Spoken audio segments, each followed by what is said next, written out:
Metode one point. Nah, dalam melakukan suatu metode one point method, tentunya kita membutuhkan suatu baku sebagai pembanding gitu ya. Misalkan kita menggunakan sampelnya paracetamol, berarti baku yang digunakan juga adalah baku dari analit, yaitu paracetamol. Kemudian tentunya dilakukan suatu pengenceran ya, untuk mendapatkan konsentrasi tertentu yang tepat. Setelah keduanya dilakukan pengenceran, dipreparasi baku dan sampelnya, maka selanjutnya itu diukur absorbansinya menggunakan spektrofotometri UV visible sehingga mendapatkan suatu data absorban.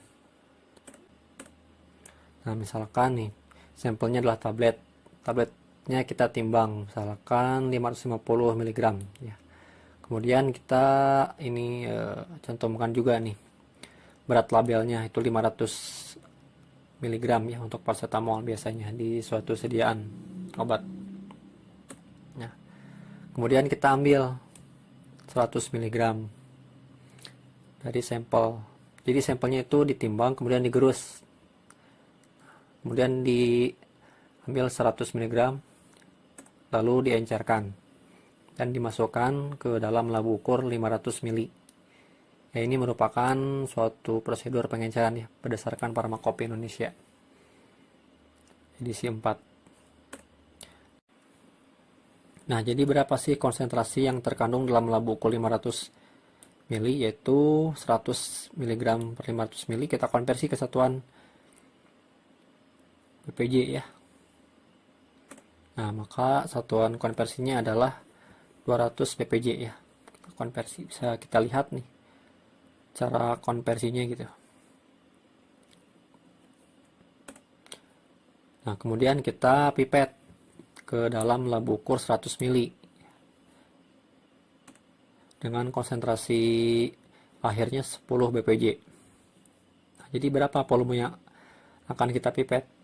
Kita hitung dengan rumus P1 C1 sama dengan P2 kali C2. Nah, jadi kita mencari P1 volume yang dipipet gitu ya. Kemudian P2 adalah volume labu ukur yang akan kita buat 100. Nah, misalkan nih sampelnya adalah tabletnya kita timbang misalkan 550 mg ya. Kemudian kita ini cantumkan juga nih berat labelnya itu 500 mg ya untuk paracetamol biasanya di suatu sediaan obat. Nah, kemudian kita ambil 100 mg dari sampel. Jadi sampelnya itu ditimbang kemudian digerus. Kemudian diambil 100 mg lalu diencerkan dan dimasukkan ke dalam labu ukur 500 ml. Ya, ini merupakan suatu prosedur pengenceran ya berdasarkan Farmakope Indonesia edisi 4. Nah, jadi berapa sih konsentrasi yang terkandung dalam labu ukur 500 ml, yaitu 100 mg per 500 ml kita konversi ke satuan ppj ya. Nah, maka satuan konversinya adalah 200 ppj ya. Konversi bisa kita lihat nih cara konversinya gitu. Nah, kemudian kita pipet ke dalam labu ukur 100 ml dengan konsentrasi akhirnya 10 bpj. Nah, jadi berapa volume yang akan kita pipet? Kita hitung dengan rumus P1 C1 sama dengan P2 kali C2. Nah, jadi kita mencari P1 volume yang dipipet gitu ya. Kemudian P2 adalah volume labu ukur yang akan kita buat 100 ya. P2 nya 100, kemudian C2 nya itu adalah konsentrasi yang akan kita buat juga, itu 10 dibagi volume dibagi konsentrasi dari labu ukur sebelumnya itu 200 pj. Jadi hasilnya 5. Jadi 5 mili volume yang dipipet.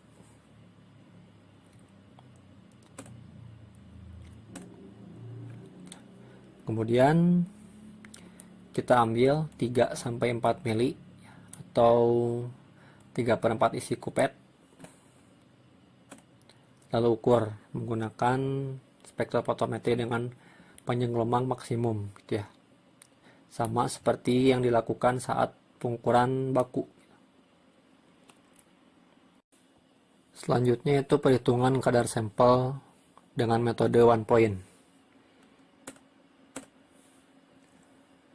Ceritanya nih, kita udah mengukur ya absorbansi baku dan absorbansi sampel dengan hasil demikian. Kenapa kita ambil baku yang 10 ppj? Kenapa enggak yang lain? Itu kan banyak gitu ya kita buat tuh. Karena di pengenceran sampelnya kita membuat konsentrasi airnya 10 ppj, jadi kita ambil yang mendekati saja. Itu 10 ppj juga untuk absorbansi yang bakunya gitu. Ini adalah rumusnya untuk mencari konsentrasi ya. Nah, dan ini adalah rumus untuk mencari bobot sampel berdasarkan Pharmacope 4. Maka kita langsung hitung saja. Nah, jadi hasilnya untuk bobot sampel yaitu 92,73. Nah, jadi sebetulnya untuk rumus ini tuh tergantung prosedur pengenceran yang telah dilakukan. Jadi belum tentu bisa digunakan untuk mencari bobot sampel dengan pengenceran yang lain gitu. Jadi tidak fleksibel gitu, kaku kalau rumus ini. Maka saya turunkan rumusnya menjadi seperti ini. Jadi mana bobot sampel sama dengan faktor pengenceran dikali laba utama dikali konsentrasi baku dikali absorbansi sampel per absorbansi baku. Nah, jadi demikian. Itu hasilnya sama ya. Saya sih lebih menyarankan untuk menggunakan rumus turunan itu, jadi tidak langsung dari Pharmacope 4 gitu. Sama-sama saja hasilnya tuh. Cuman kalau misalkan Pharmacope itu tergantung prosedur gitu. Jadi prosedurnya harus sama gitu dengan Pharmacope kalau mau menggunakan rumus yang Pharmacope. Kemudian faktor pengenceran itu kita dapat rumusnya itu volume labu dibagi volume yang dipipet.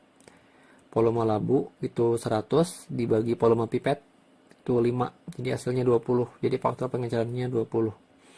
Kalau labu utama itu labu yang pertama kali diencerkan. Itu 500 mili. Jadi labu utama itu 500 mili. Jadi faktor pengencerannya hasilnya 20.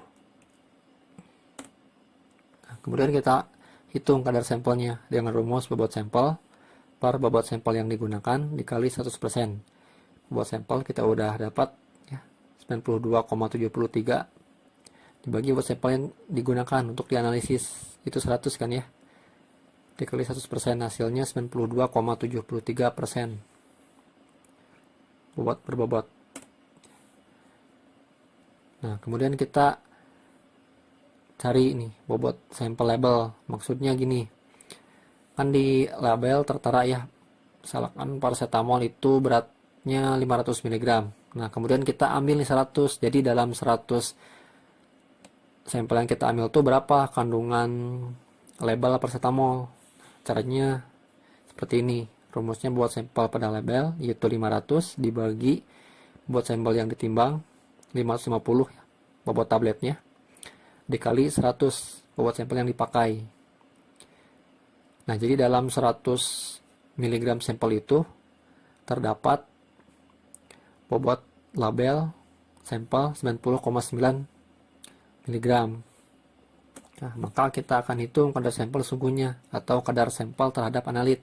Jadi kadar sampel paracetamol terhadap paracetamol berdasarkan berat informasi label seperti itu.